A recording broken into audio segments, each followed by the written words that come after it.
Welcome to the Inspiration Contagion podcast, where we spread inspiration one story at a time. I am your host, Holly Jean Jackson. Each episode spotlights and interviews one transformational leader, their stories, and their advice for how you too can lead yourself and others through inspiration. If you are a visionary seeking to uplevel your leadership skills, then this is the podcast for you. I invite you today to spread inspiration like a contagion. Welcome to the Inspiration Contagion movement. Welcome to episode 42 of the Inspiration Contagion podcast. This week's episode is also being recorded for video, so if you'd prefer to watch, be sure to check out the show notes for the YouTube link.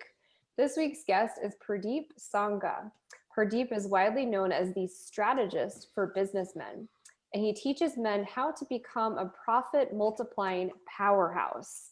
His personal mission is to help men grow their business massively, increase their personal fulfillment in life, and improve their relationships with their kids and wife.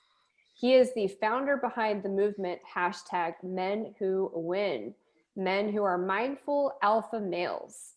As an award-winning author, entrepreneur, speaker, podcaster, business coach, husband, and father, Purdeep knows exactly how tough it can be to balance a successful business with a happy family. After studying and working with some of the most successful men around the globe, Purdeep shows men the neuroscience behind becoming limitless. And with that, welcome, Purdeep. Hey, Holly, how are you? Thanks for having me on your show. I'm great, and thank you so much for reaching out to be part of the show. That's quite an impressive background and a lot of different roles that you're playing in life. And I imagine that has its rewards and its challenges. But why don't you just tell our guests and our listeners a little bit more about yourself and your background? Yeah, absolutely. Obviously, my name is Purdeep Sangha. I'm a husband, I'm a father, I'm an entrepreneur, but also have a side of my business, which is really around consulting. So we consult with businesses, but when my true passion is really on the coaching side, and that's coaching entrepreneurs and executives and business professionals. And I work specifically with men. That's what drives me every day. And so I basically help them in two aspects. One is the business coaching side, but also the performance optimization. So I've taken both worlds and brought them together for men, because when someone makes a decision in business, there are underlying thoughts, beliefs, patterns, decision-making abilities that they have. And if that's not optimized, then it's tough to optimize your business. So those are the two worlds that I've brought together for men. And I'm a firm believer that if a man is more successful in business and his career, then he is more likely to be successful in his relationship with a significant other, and be more present and there for his children. And so that's ultimately what it's about. Yeah, absolutely. I find that too with the male clients that I work with, that the more successful and confident they feel in their business life, it definitely has these ripple effects in their personal life that are incredibly powerful. So I'm sure their wives and children are thankful for the work that you're doing with your clients. So Purdeep, I wanted to ask you, what makes you such an inspirational leader, or what's your secret sauce? Oh, wow. That's a really interesting question. So I would say, when you use the word inspirational, I think that's for me. I have two thoughts on that. One is, I think everybody needs to be inspired every once in a while, but I'm not a huge motivator. I'm not a big person when it comes to motivation. I'm here to really give people the strategies and tactics and the actionable steps that they need in order to get results. I'm not a big fan of big motivational speeches or getting people pumped up, because that pump only lasts for a little while if they don't have the strategies, if they don't have the inner commitment to really get the stuff done. So that's where I would say I differ. I've experimented in many ways, mainly on myself, as well as sometimes on my clients, and getting new approaches, new strategies going. But basically, I've been there, done that. I've put myself through the grinder, have had life challenges, from a childhood on, and I've learned how to deal with them. And so I could say is I have a very technical background in terms of how my mind works. So I put things together and build systems for people to be able to use, because I've seen them work either in my life or other men's lives or people's lives, and actionable, usable stuff that people can actually implement and get real results. So that's ultimately it, is just helping people get the results that they want in life. Yeah. And I mean, that's definitely inspirational, is that you have honed in on your talents and your gifts, and you've put that system together for those people in business that don't have that technical mindset, that are analytical and putting the systems together. And I'm sure yourself in business coaching, you find that people have these really amazing ideas and talents, but sometimes there are specific areas like strategy and these systems where maybe they aren't excelling. And that's why they work with people like you to excel in those areas where there's some gaps. So I wanted to ask you too, what does inspiration mean to you? Well, for me, it just means that there is a driving force behind what you do. And so that could be inner inspiration. I think that's the biggest driving force, is having something that you are inspired to do, or a result that you're trying to attain. External, as I mentioned before, external inspiration only lasts for so long. You can inspire to be like someone else. You can inspire to hit a certain target because everybody else wants to hit it, or have a specific goal, or have a big house just like everybody else on the street. But it's really about a driving force within you that gets you up every morning to do what you want to do and actually live the life at the level you want to live. To me, that's what inspiration truly is. Yeah, and that is so true. And that's not something you can teach or make someone do. It is really, really amazing once you find that internal driving force, because, like you said, only that person can understand what success means to them. And only they can get out of bed each day and stay motivated and on task. Even if you give them all the strategies, it still takes them having that internal drive. So I love that definition of inspiration. Now, since we're kind of talking about internal drive and success internally for each person, I wanted to ask you, how do you define success for yourself, and how did you arrive at that definition? I think everybody has their own definition of success, but success for me is, and this is what I I teach other people as well, and I also wrote a book on it. It's really feeling fulfilled within myself. So regardless of what happens in the external world, whether that's in my business or with my family, which is a little bit tougher to handle, or with my kids or my relationship, as long as I feel good about myself, that is success. So I could have a bad day in business, or just have an argument with my spouse or whatever it is, but as long as I feel good about myself in terms of who I am, then I have a level of success that no one else can take away from me, and that's the level that I try to achieve. Yeah, I like that. That's a really great definition, because there is very little in this world, and I'm learning this in this particular season of life, that we have control over. So we do have hmm control over our response, our perspective, our thought process, and how we show up in the world. So I love that definition of feeling good about yourself regardless of what's happening externally. So that's a great reminder for people that are listening and maybe they're in a storm or a difficult season in life. So, with that, what are some of the challenges and obstacles that you faced along that journey to success? Well, I would say the biggest obstacles haven't been external; they've always been internal.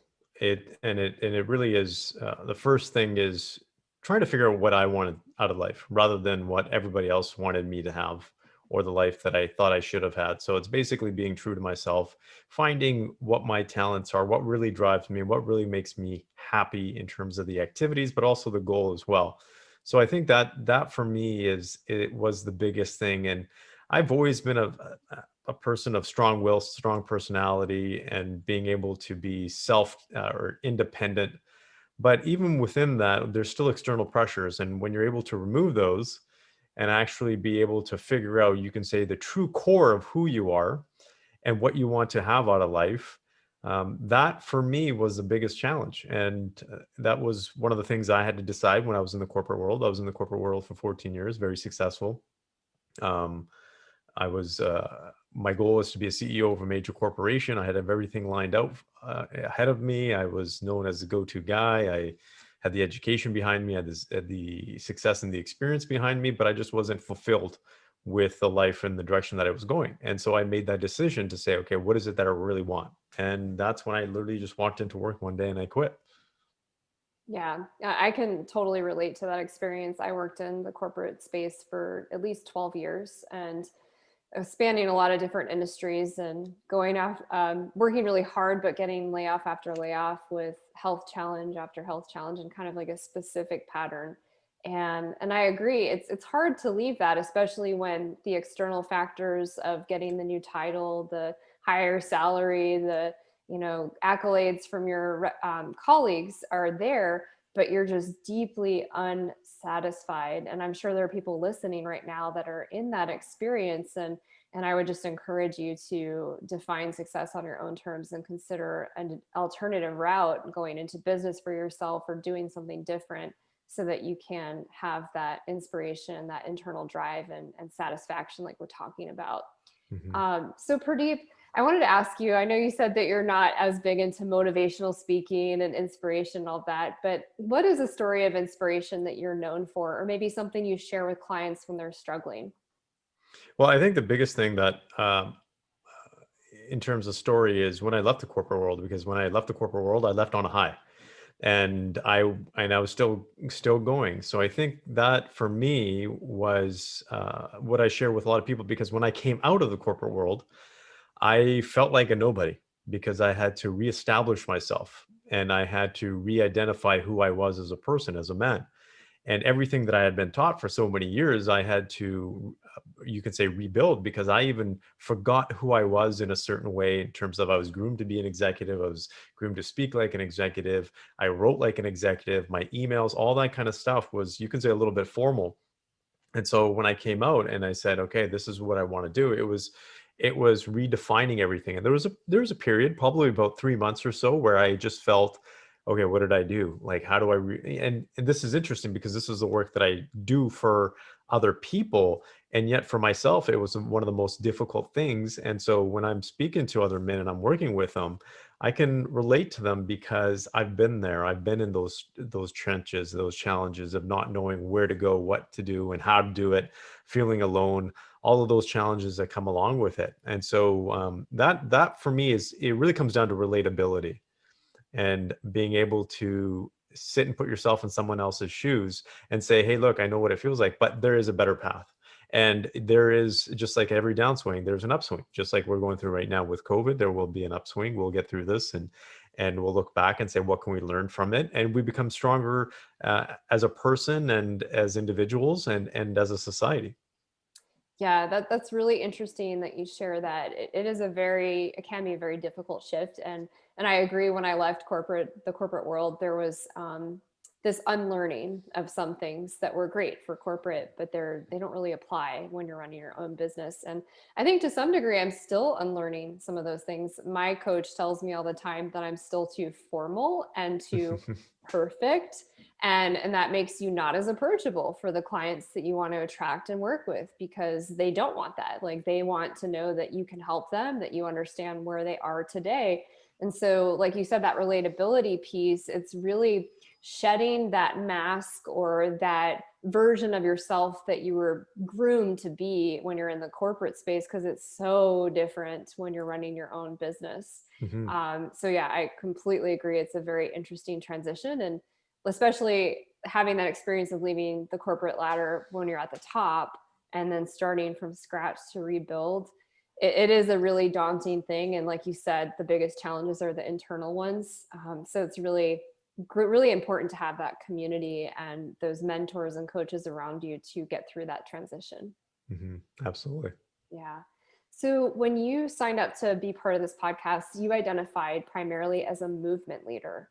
So I'd love for you to tell me and the listeners about a movement that you have built. Yeah, one of the movements that I'm working on and we've established is really around men, and men being able to stand up. And I use the term mindful alpha males because a lot of men have lost that ability to stand up and be true leaders. So it's about leadership for men, specifically leadership in a lot of capacities, in business, in the relationships, as fathers, in the community. We're seeing a lot of challenges, and I'm not a very political person, but I follow leadership with the political system, especially in the US right now, when it comes to male leaders, and I should say lack of leadership in a lot of different ways. And so that is the movement, because men are meant to be strong. That's in our inherent energy as a masculine being, is to be strong and be leaders. But we have to also be mindful, which is about being aware of where we are at right now and the impact of our actions, not only today, but down the road, that ripple effect that happens. And so it's bringing men back into the state of what I call true power, because right now there's a lot of movements out there. There's toxic masculinity. There's Me Too movement that has made it known that men or masculinity is bad, and it's not bad. It is the furthest thing from being bad. It's like saying femininity is bad. It's just silly, and I think a lot of people are uneducated or misinformed about what it means. And I think if people truly understand the positives as well as challenges that come along with being a man or masculinity, then you'll actually understand it. And I think we're in a really pivotal time in history right now, because we have this challenge for men when it comes to a lot of men right now, because I work with a lot of them, and we've done a lot of research over the last 2 decades in terms of what's been happening, because this is something that I took a look at since 2005, and the trends have changed significantly, and how men are losing their way and relationships are being hurt as a result of this. So marriages are weaker, family units are weaker. In the US alone, over 50% of children are being raised without full time fathers. And so this is an epidemic. And then you add on the challenges that men are facing, the rates of depression and anxiety are increasing in men. And we're just having a big challenge, and it's just bringing men back into balance in themselves, taking control, the self-confidence aspect, and just re-educating people. But this is about, helping men be stronger in life, be more successful based on their definition, have stronger relationships, and then making the family unit stronger so that the communities are stronger. When the community is stronger, then the nation as a whole is stronger. That's something, and again, if we take politics out of this, the US alone is struggling with this, with such a divide. And a big part of that is because there's that lack of community aspect. There's a lack of respect for each other. And men have a big part to play in this. We have a big part to play to say, let's have open conversation. Let's be leaders. Let's stand up. More importantly, let's stand up against poor leadership. When we know that there's men out there that are being unethical, or flat out not being a good role model, then we need to call them out on it and say that that's not acceptable, because A, there's an impact to people, but B, this is what we're teaching our younger generation.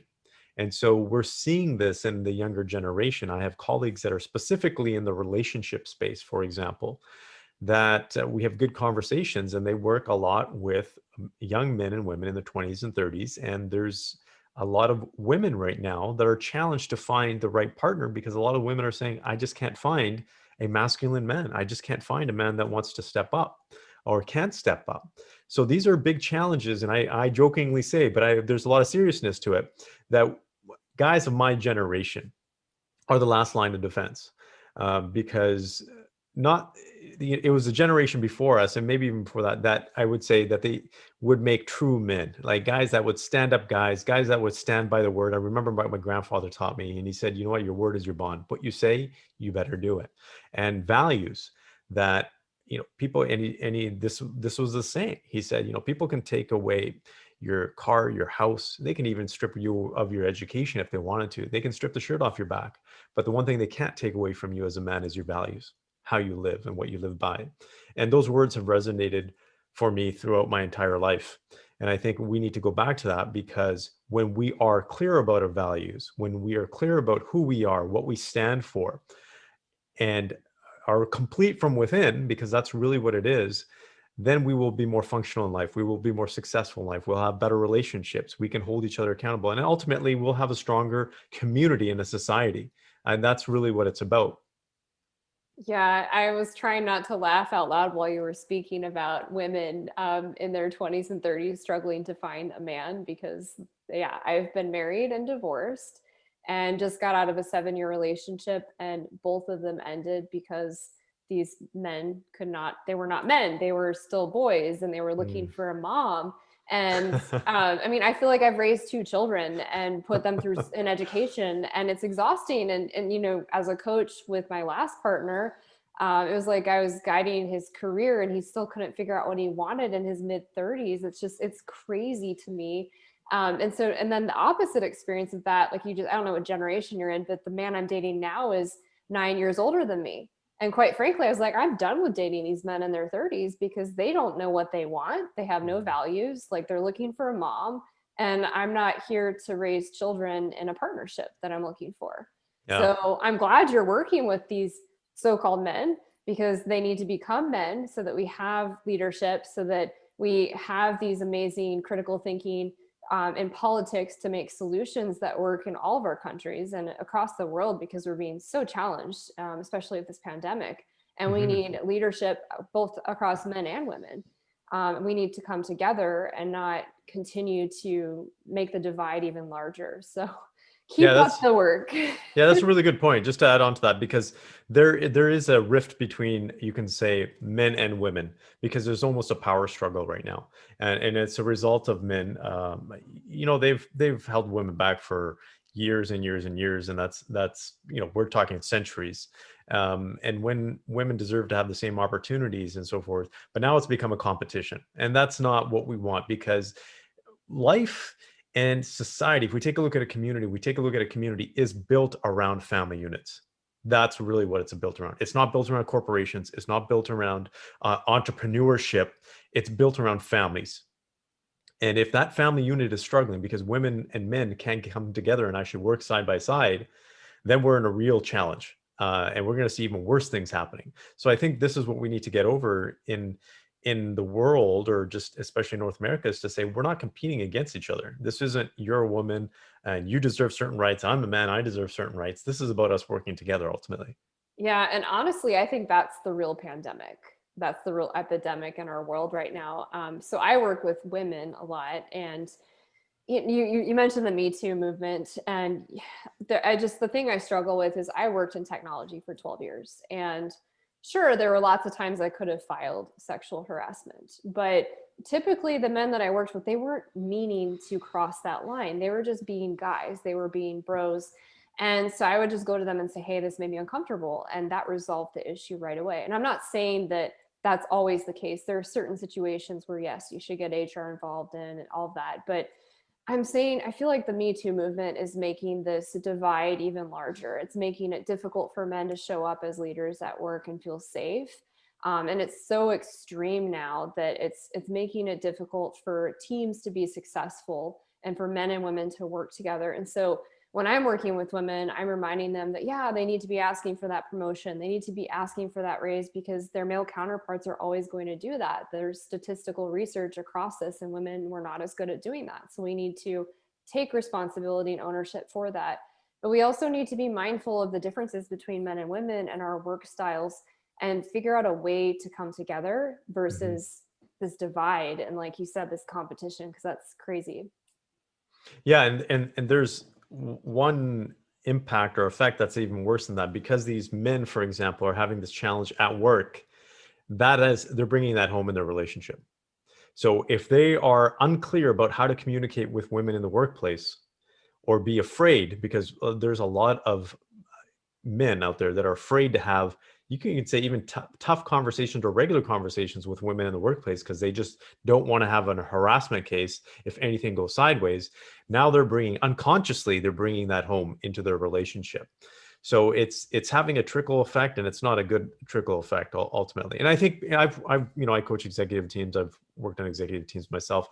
The most functional executive teams is when you do have men and women working together. And it's not necessarily, and this is the difference, because the most functional women I see in terms of the workplace are the ones that act like women. They're not trying to be part of the boys club. They are there to add a different aspect. And that is so refreshing for men, because when men are going up against other men, there's already a natural tendency for competition.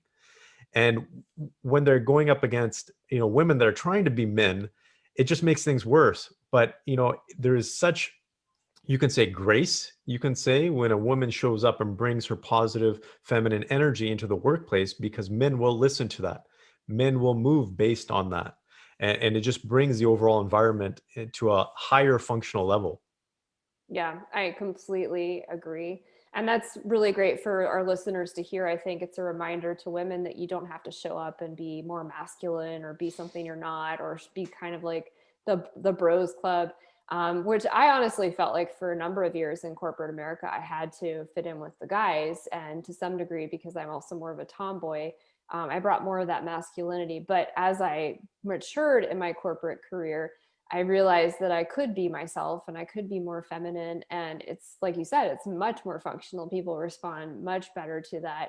And I had so much more respect when I showed up authentically as who I was as a leader.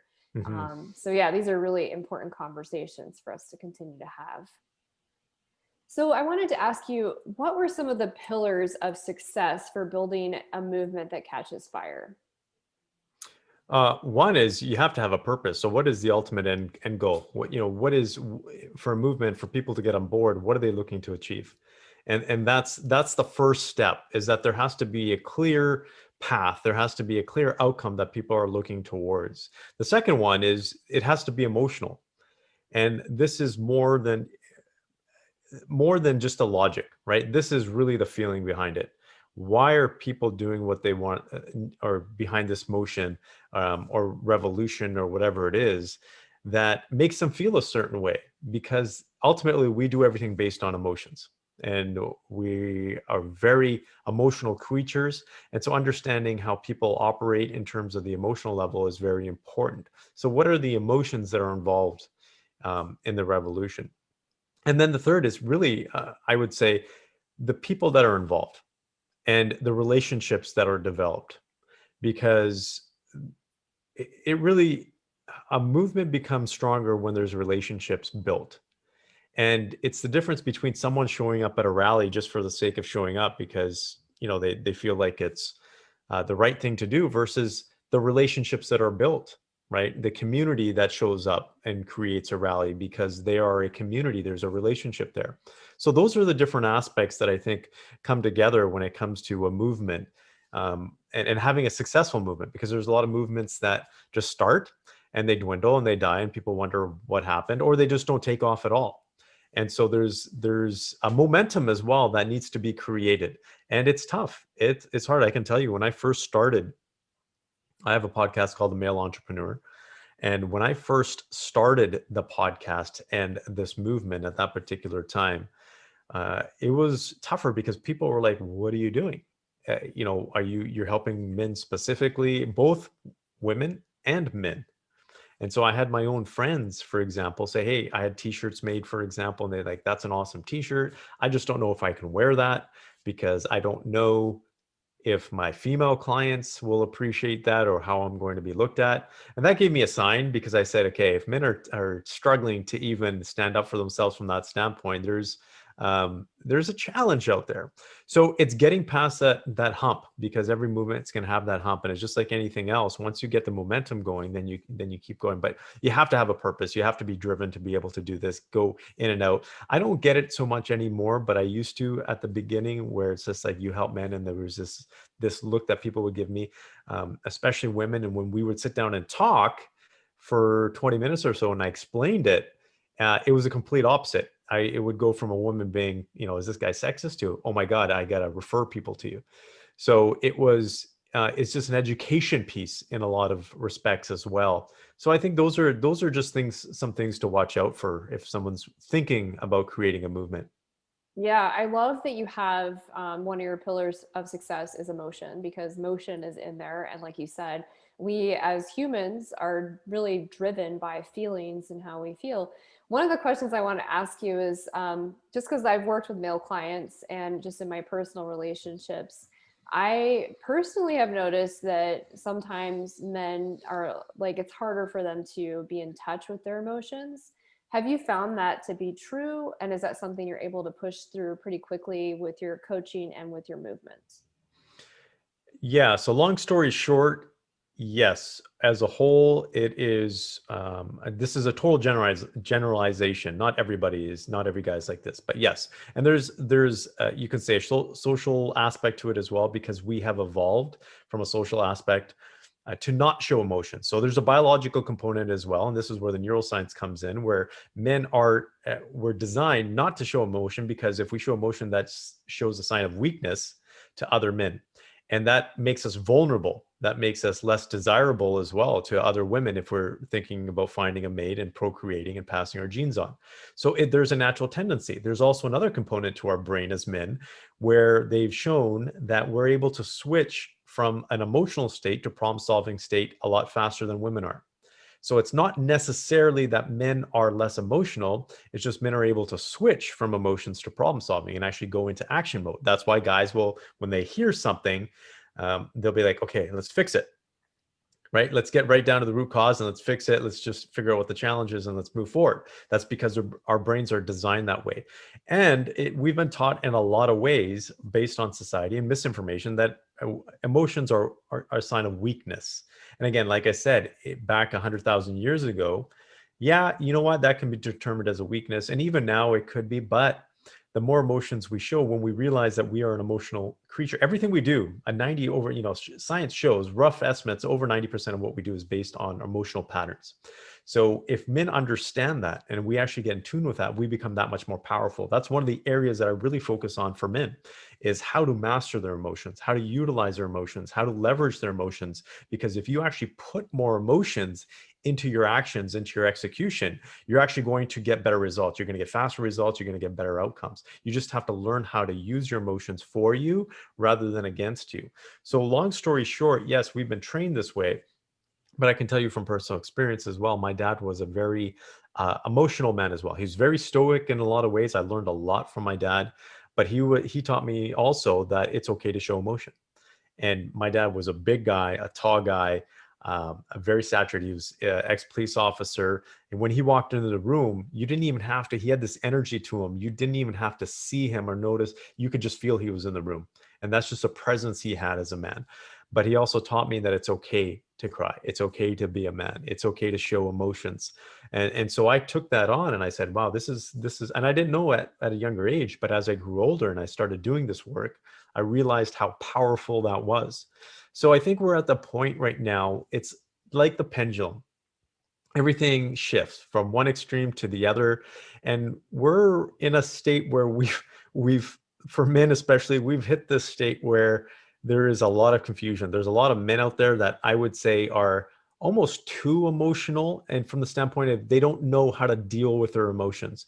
And they feel like either they can get attention by being really emotional, or that's what their woman wants them to be, how, whatever it is, that they've gone to an extreme where it's just kind of like you're looking at them and you're saying, okay guys, we got to show you how to deal with your emotions. But there's still a group of men that still don't show their emotions. So I, I don't like to go to extremes. I think there's a healthy balance in between, and it's very situational as well.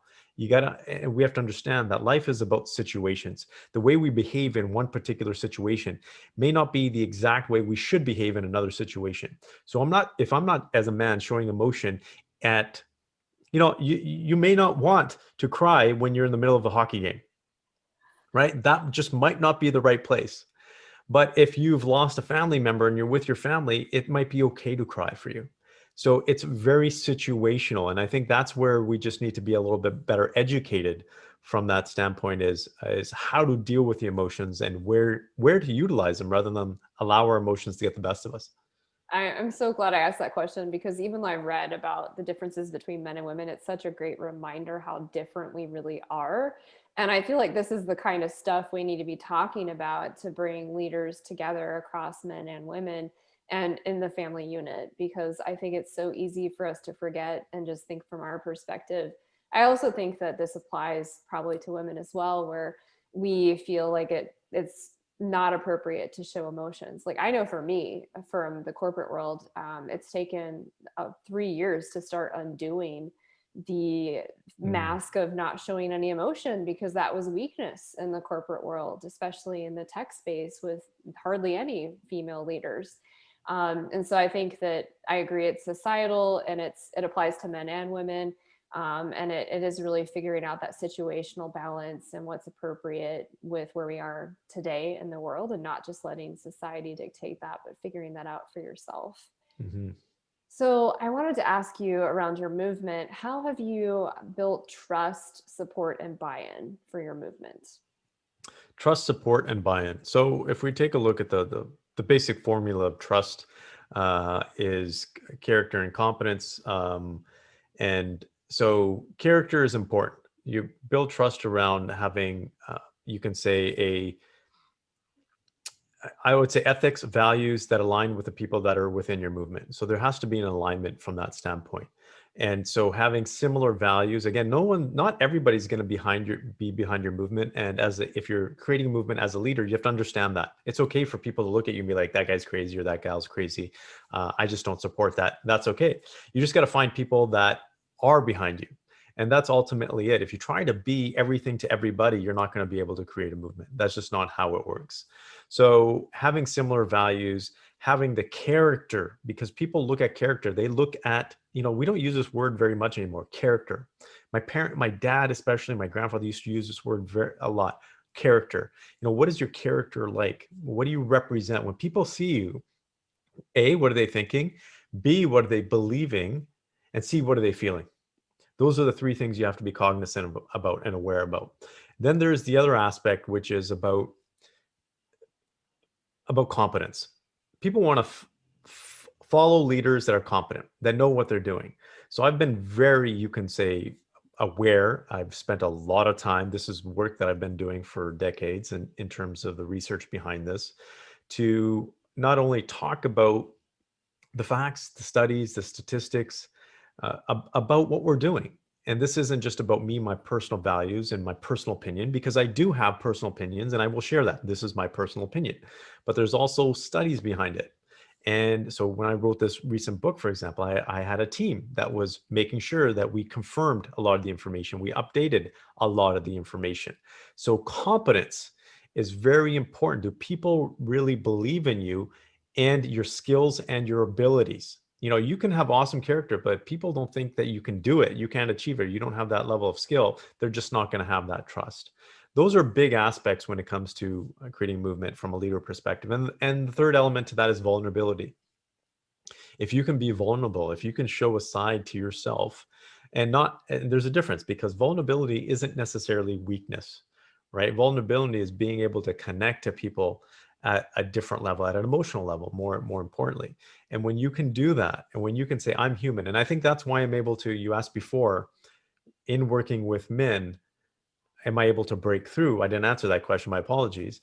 But I am. And part of that is because I can be vulnerable with them, and I can still remain confident and represent myself as a man, but also be vulnerable and be like, I've been in a failing relationship.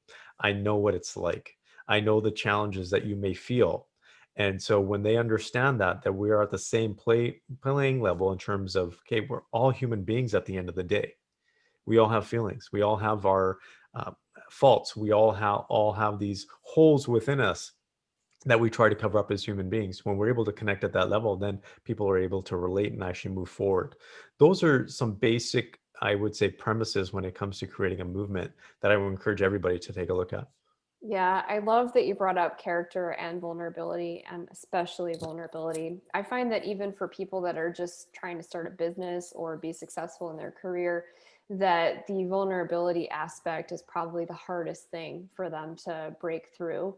And when they get that right and they shed the mask, which is so appropriate with COVID, and they're just Mhm. authentically who they are, they open up that door to really attract that ideal client, to get the right messaging out there, to know where they need to narrow their niche, who they're serving, and get super, super laser clear on that. And it is scary. It's a challenging thing to do, to be that vulnerable, especially today more than ever.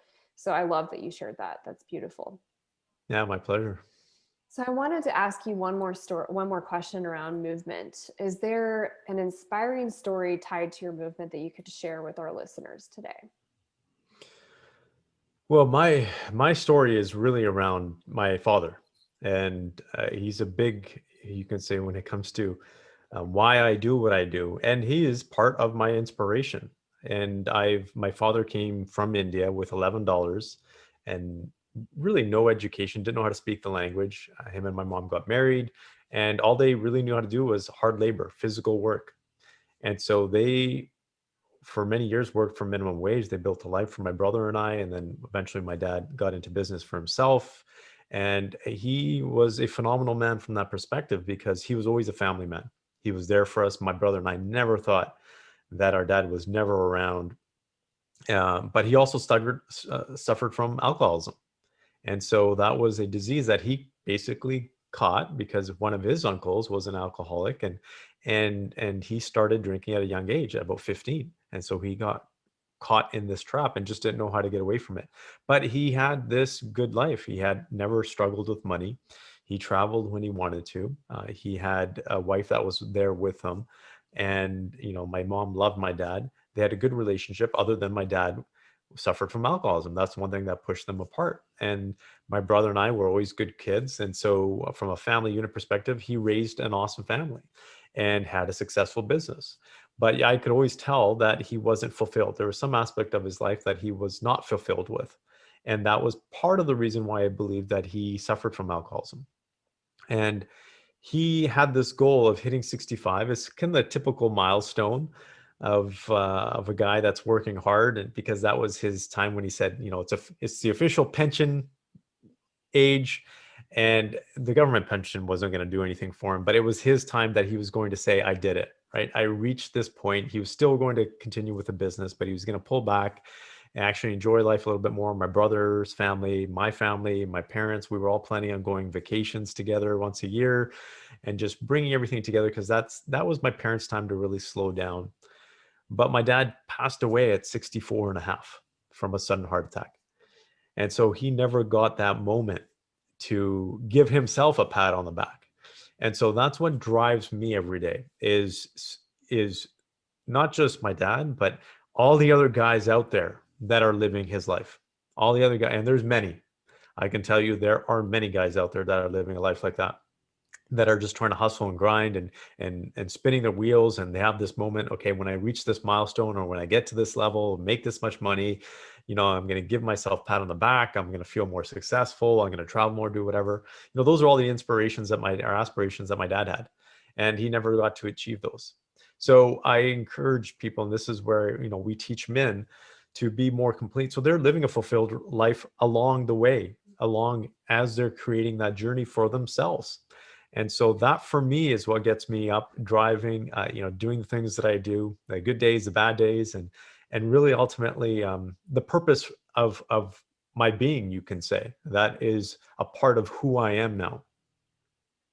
That story actually makes me feel really emotional because I've just heard it so many times, not just with men, but women too, where we define this next level, this retirement age, and we're going to start living more fully then.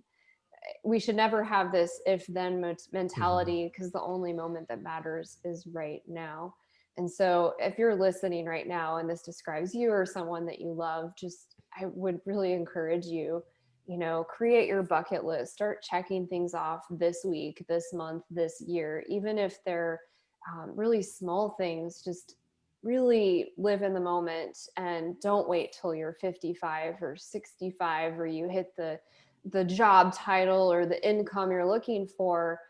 Life is now, and you never know if you have tomorrow. So thank you for sharing that. And I'm so sorry that your dad had that experience. Yeah, thank you. Appreciate that. Yeah.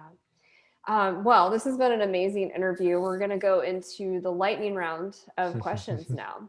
All Sure. right. Sounds good. What is your favorite book?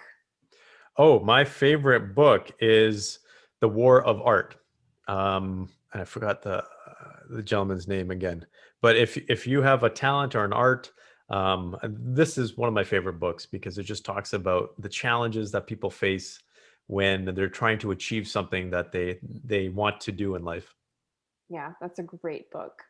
What networking or community group do you love the most?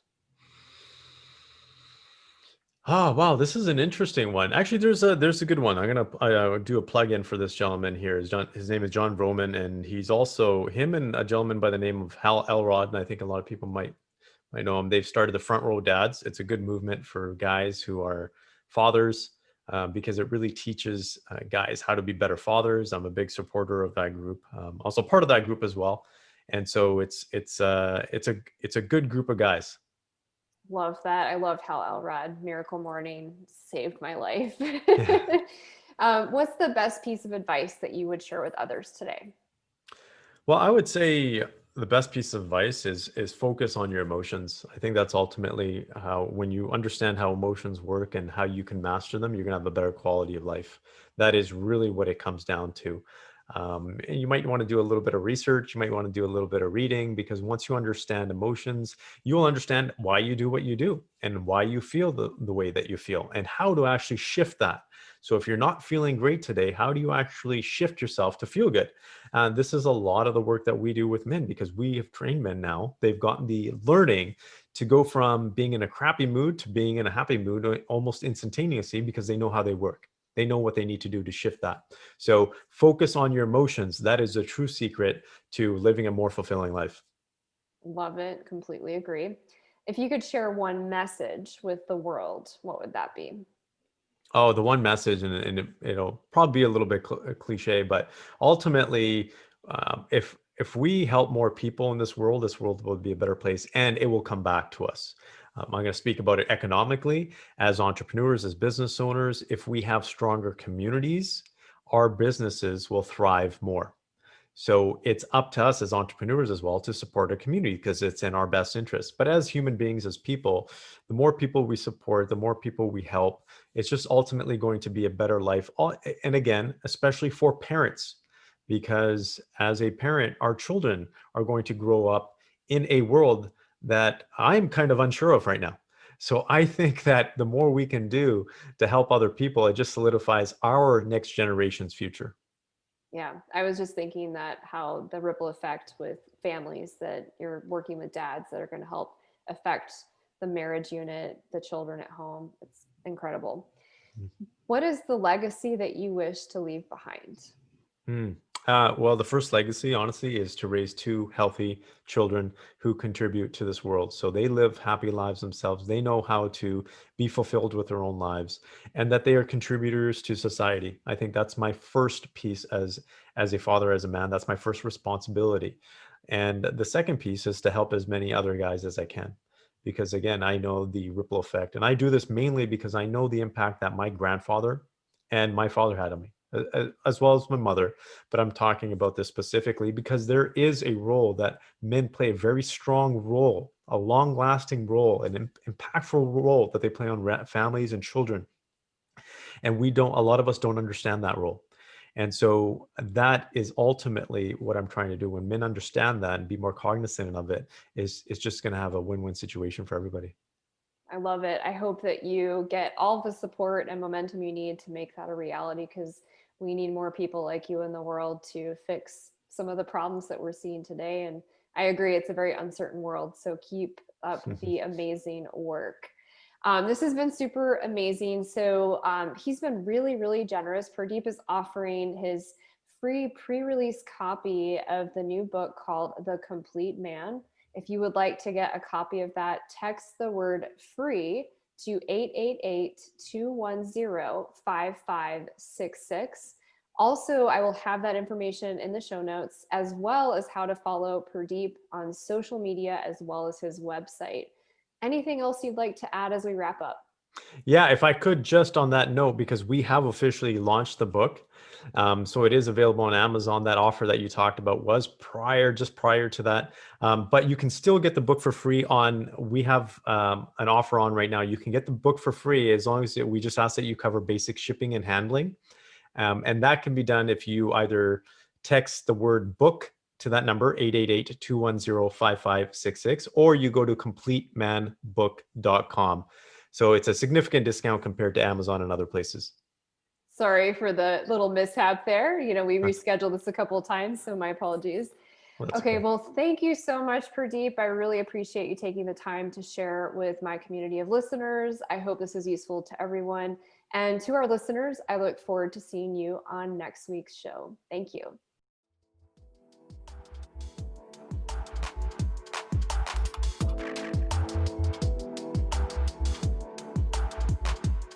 Thank you for joining the show today. I hope you were inspired. More importantly, I hope you take action. What is one thing you can do in this moment that will inspire someone? Without action, nothing changes. Be the change you wish to see in the world. If this show truly inspired you, we ask that you share it through your network. Help us spread the light and inspiration in the world. I look forward to seeing you here next week.